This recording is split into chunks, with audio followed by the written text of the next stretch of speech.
Saya merasa ya karena saya mengalami kan, saya melihat itu kan. Bermula kan dari salah satu pimpinan yang ditolak secara bergelombang, kan begitu kan. Nah itu berlanjut terus sampai dengan ya mungkin sampai dengan yang bersangkutan kemudian mengundurkan diri, kan begitu kan. Ya. Tidak lihat lagi karena dari awal sudah tidak suka, tidak senang, apapun yang dilakukan tidak ada yang benar, kan begitu gambaran selama 4 tahun di KPK periode ini, kan begitu kan. Nah ini yang terjadi, jadi dukungan publik nggak ada ya, kemudian kinerja KPK juga tidak dinilai, tidak dihargai, padahal selalu saya sampaikan dari sisi kinerja itu kawan-kawan ini staf-staf pegawai KPK target kinerja itu selalu tercapai. Saya kan bisa membandingkan ketika jilid pertama saya dengan jilid kedua, kan begitu. Kalau dari kinerja lo ya, gitu kan. Nah, kemudian itu yang terjadi, Mas Mario. Ya, makanya dalam kesempatan ini saya berharap betul ya kepada pegawai KPK dan juga kepada masyarakat kalau memungkinkan dan kalau bisa ya mari kita dukung bersama-sama. Sudah bukan saatnya lagi mempertanyakan ya pimpinan KPK atau anggota Dewas KPK yang terpilih. Bukan saatnya lagi mempertanyakan mereka. Ya, kita tidak punya, sekali lagi, kita tidak punya privilege atau kemewahan untuk menunjuk pimpinan atau anggota Dewas sesuai dengan apa yang kita harapkan. Tidak. Kita sudah memberikan masukan kepada Pansel, kita sudah memberikan masukan kepada Komisi 3. Ya, ya sudah selesai. Hanya itu peran dari masyarakat, dari KPK. Masukan sudah kita berikan semuanya. Nah, itu persoalannya, Mas Mario. Kenapa kemudian menjadi terpuruk? Yaitu tadi, ya gimana enggak ya? Masyarakat saja sudah enggak melihat, enggak memandang kerja-kerja KPK, ya tidak suka dengan salah satu atau salah dua atau mungkin 5 pimpinan yang ada enggak suka. Jadi apapun yang namanya enggak suka itu kan, percayalah kalau kita sudah putus cinta dengan pacar kita, apapun yang diperbuat antar pacar itu enggak ada yang benar, kan gitu kan.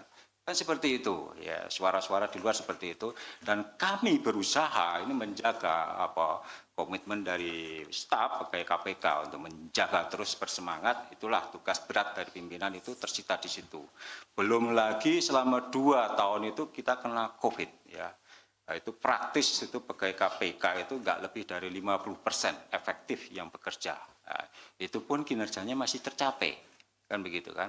Nah, saya harus menghormati staf pegawai KPK. Tentu kalau dilihat secara keseluruhan keberhasilan pemberantasan korupsi selama 5 tahun terakhir ya harus saya akui, dan itu sudah saya sampaikan di Komisi 3 bahwa saya gagal memberantas korupsi kalau dilihat dari misalnya indeks persepsi korupsi ya kan turun kita.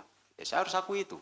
Dan saya menjadi bagian ya pimpinan lembaga yang diberi mandat dan tanggung jawab dalam memberantas korupsi, dan saya sudah akui dan saya sudah minta maaf gitu kan, saya gagal. Dan mudah-mudahan, nah terkait dengan pimpinan yang baru apa yang harus mereka lakukan? Yang pertama adalah sinergitas tadi.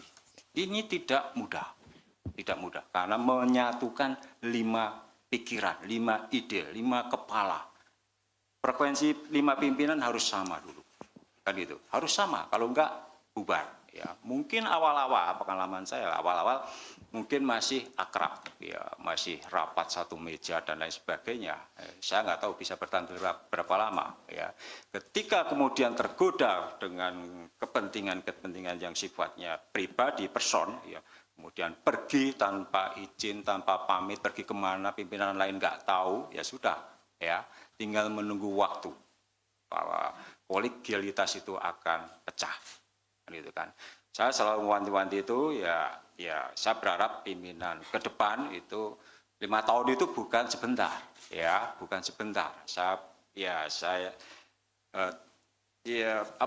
Mungkin akan timbul friksi-friksi antar pimpinan, tetapi ya tolong ya gunakan akal waras gitu kan, bahwa jangan mengedepankan kepentingan pribadi ya, golongan ya.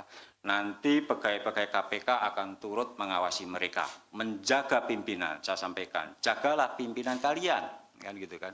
Jangan sampai kemudian mereka jatuh pada tindakan-tindakan tidak etis yang dampaknya tadi sudah disampaikan berdampak pada reputasi lembaga, ya. Jaga mereka, kawal mereka, ingatkan mereka kalau mereka tidak melakukan hal-hal yang baik atau bertentangan dengan kode etik dan lain sebagainya. Itu tugas di internal KPK, ya saya sampaikan seperti itu. Dan kemudian apalagi harapan pimpinan, dan ya saya pikir hal seperti itu Mas Mario, ya. Jadi kekompakan, kolegialitas sekalipun tidak mudah, tapi tetap itu yang harus dikedepankan, kan gitu.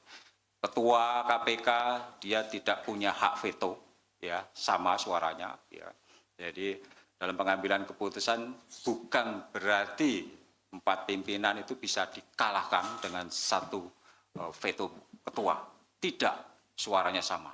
Dia hanya koordinator saja sebagai ketua situ. Ya, tidak ada kelebihan di dalam membuat keputusan. Ya, lebihnya apa? Terkait mungkin undang-undangan seremonial, kalau diundang ke istana dan lain sebagainya, umumnya kalau ketua itu ada, ya, ketua yang hadir. Tetapi pengalaman saya juga tidak harus juga, karena kadang-kadang ketua juga mendelegasikan atau menugaskan atau meminta pimpinan yang lain untuk hadir, ya. Sekali lagi kekompakan itu yang harus dijaga, ya, dan jangan pernah terlibat pada konflik pribadi, apalagi kemudian membawa instansi asal mereka, ya. Ini yang tentu mungkin akan menjadi hal yang berat, ya, ketika pimpinan itu masih aktif, ya, masih aktif di lembaga asalnya. Ini kami betul-betul tidak berharap mereka membawa misi atau visi dari instansi asal mereka, ya gitu kan. Kami tidak khawatir dengan kelima pimpinan yang berasal dari instansi penegak hukum dan 1 dari auditor BPK, ya. Dari auditor BPK tentu nanti akan mempercepat proses-proses penanganan perkara yang pasal 2 pasal 3.